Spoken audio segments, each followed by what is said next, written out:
pastiin kamu malah meledak. Semua didapatin, kau gak mau ngalah. So udah dibalikin, malah marah-marah. So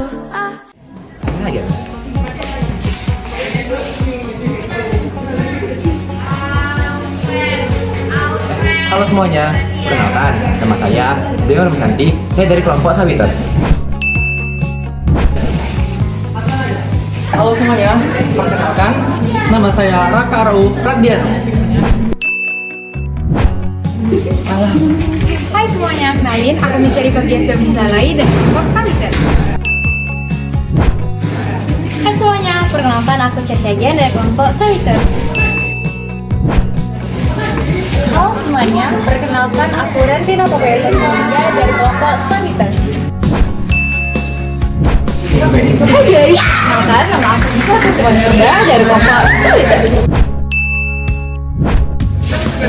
Halo semua, perkenalkan aku Melisarika Putri dari kelompok Sawitters. Hai semuanya, perkenalkan kami dari kelompok Sawitters. Nah, pada kesempatan kali ini kami akan membahas mengenai sistem reproduksi wanita. Nah, penasaran kan apa sih sistem reproduksi wanita itu? Yuk, kepoin videonya.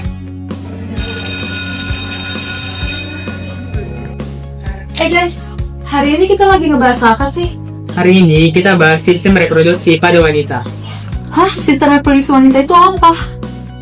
Nah, jadi gini guys. Sebelumnya, perkenalkan aku Grisala Tambunan dari kelompok Sawitters. Jadi, sistem reproduksi wanita adalah bagian tubuh perempuan yang fungsinya untuk mengatur menstruasi, untuk menghasilkan sel telur, serta untuk menjadi tempat berkembang biaknya janin atau bayi jika suatu saat perempuan itu hamil. Nah teman-teman, setelah mengetahui apa sih sistem reproduksi wanita, kita juga perlu tahu dong apa saja hormon yang terdapat di sistem reproduksi wanita. Nah maka dari situ teman saya Max akan menjelaskannya. Simak video ini ya. Hai guys, perkenalkan, namaku Max Lasdo Diamond Girsang. Jadi, hormon itu apa ya? Hormon adalah senyawa kimia dalam tubuh, terutama estrogen dan progesteron yang dihasilkan oleh ovarium dan juga berfungsi untuk mengatur sistem reproduksi, masa kehamilan, pubertas, sampai menopause. So, kau tahu nggak apa fungsi sistem reproduksi wanita? Sistem reproduksi wanita berfungsi untuk menghasilkan sel telur, menerima sperma, menjadi tempat pembuahan, menjadi tempat perkembangan janin, serta melahirkan bayi. Juga, sistem reproduksi wanita juga berfungsi untuk menghasilkan hormon reproduksi. Weh, aku mau ngambil dulu ya. Aku lapar. Ya udah lihat ya. Oke, Isdeo, dari tadi kram apa? Habis berapa? Aku hari ini menstruasi, hari pertama. Emang apa hubungan setelah sama term pertama? mau tahu nggak apa itu? Mau dong. Nah, menstruasi adalah proses keluarnya darah dari vagina. Proses terjadinya menstruasi pertama, dinding rahim menebal. Jika tidak terjadi pembuahan, maka hormon estrogen dan progesteron akan menurun. Maka dinding rahim akan melurus.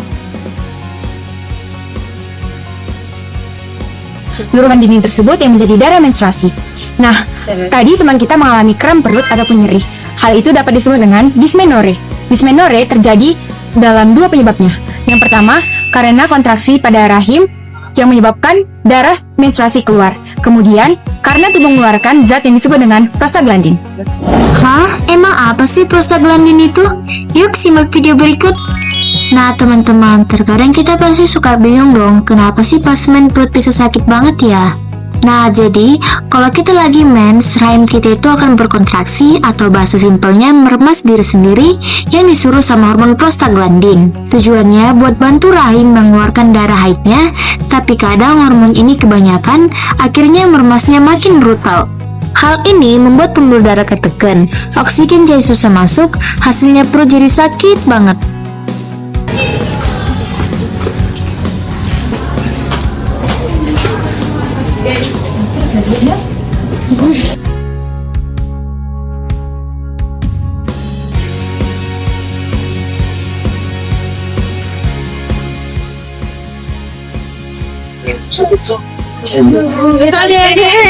Bukannya banyak makan saus itu menyebabkan PCOS ya? Hah? PCOS itu apa? Nah, teman-teman, jadi PCOS itu adalah penyakit pada hormon wanita yang disebabkan bukan karena saus. Bukannya banyak yang bilang kayak PCOS itu karena saus ya? Nah, sebenarnya bukan guys, memang disebabkan karena saus. Tapi sebenarnya saus itu mengandung banyak gula, banyak lemak yang menyebabkan sekitar hormon ovarium kita itu jadi berjamur. Nah, dari ovarium kita yang berjamur itu menyebabkan PCOS tadi. Apa itu PCOS? Polycystic Ovary Syndrome. Jadi, penyakit ini menyerang hormon kita yang menyebabkan kita terlambat haid, kebanyakan jerawat, dan bertambah berat badan.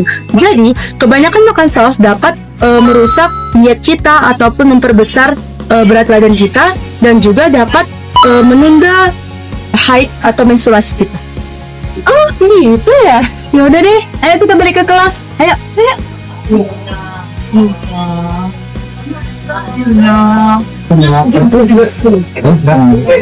Kalian lagi ngebahas apa? Dia lagi ngebahas tentang kehamilan. Oh, kayak kehamilan. Aku tahu loh tentang kehamilan. Kalian mau tahu nggak? Oke. Kehamilan adalah proses berkembangnya janin di dalam rahim setelah terjadi pembuahan. Prosesnya dimulai saat ovarium melepaskan sel telur. Jika sel telur bertemu dengan sperma di tuba falopi akan menghasilkan zigot. Zigot akan bergerak ke rahim dan menempel pada dinding rahim yang disebut dengan implantasi. Sesudah itu, janin akan berkembang selama 40 minggu atau yang sering kita kenal dengan 9 bulan. Organ yang berperan ada ovarium, plasenta, tuba falopis, dan juga rahim yang memberikan nutrisi dan memberikan oksigen pada janin.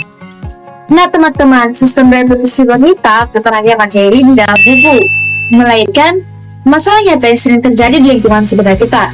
Maka dari itu, kami dari kelompok Sawiters akan melakukan kunjungan ke Rumah Sakit Umum di Pematang Siantar pada tanggal 6 Februari 2026. Nah, kami berkunjung ke rumah sakit umum untuk melihat secara langsung bagaimana sistem reproduksi wanita diperiksa secara medis, mengetahui bagaimana cara merawat sistem reproduksi wanita, dan membahas mengenai beberapa kasus yang sedang viral di lingkungan sekitar kita.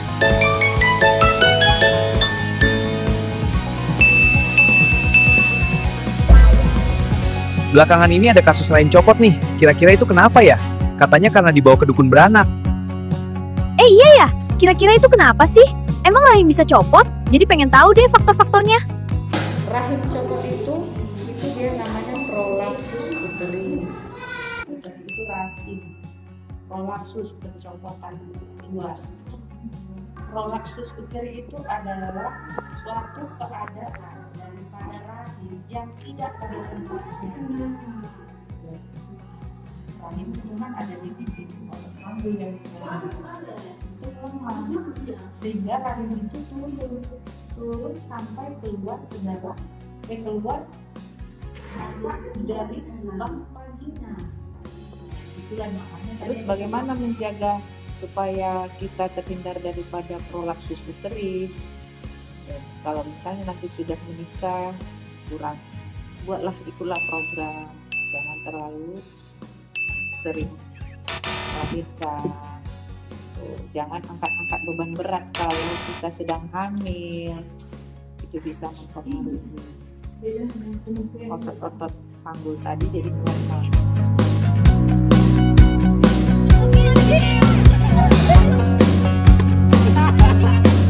Oke teman-teman, sekarang kami mau lihat alat untuk melakukan USG atau ultrasonografi di ruangan ini teman-teman.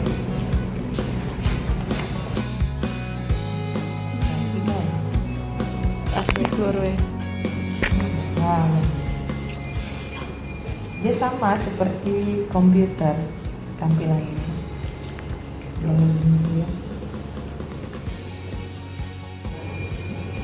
Buat dulu identitasnya, di sini nanti ada identitasnya, kakaknya, nama, tanggal lahir, umur, jenis kelamin. Nah ini ginekologi, ya kan? Nanti lah obstetrik bawah. LMP nih, haid terakhirnya kapan? Bulan semalam, contohnya tanggal 20 bulan semalam, bisa maka dilakukan USG taruhlah nanti di perutnya muncullah gambar daripada rahim tersebut, apakah ada gangguan dalam rahim atau tidak.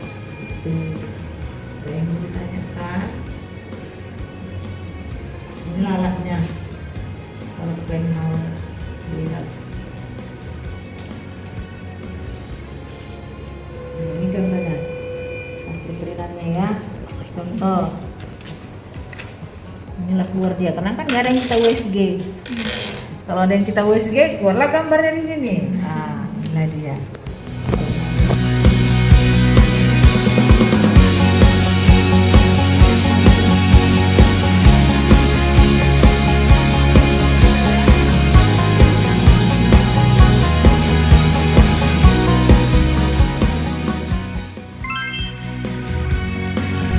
Jadi, kesimpulannya adalah sistem reproduksi pada wanita terbagi menjadi dua bagian.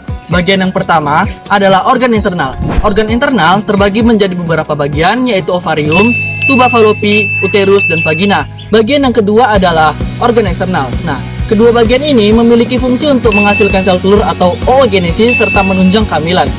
Nah, seluruh sistem ini dikendalikan oleh hormon estrogen dan progesteron yang memiliki fungsi untuk menjaga ketebalan dinding rahim serta mengatur siklus menstruasi pada wanita.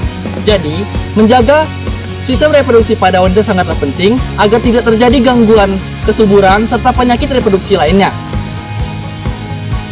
Atika. Jadi sekian guys video tentang sistem reproduksi dari kelompok Sawiter. Sampai jumpa di video berikutnya. Bye bye. Behind the scene.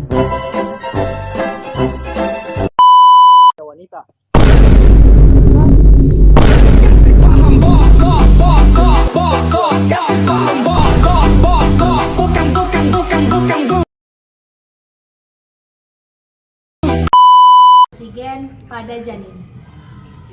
Sorry banget.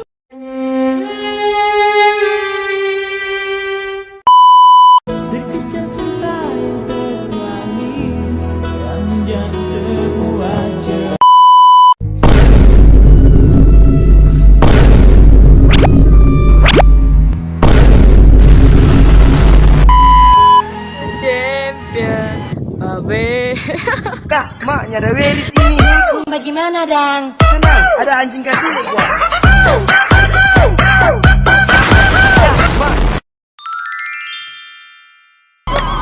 I wanna cry, you won't wait.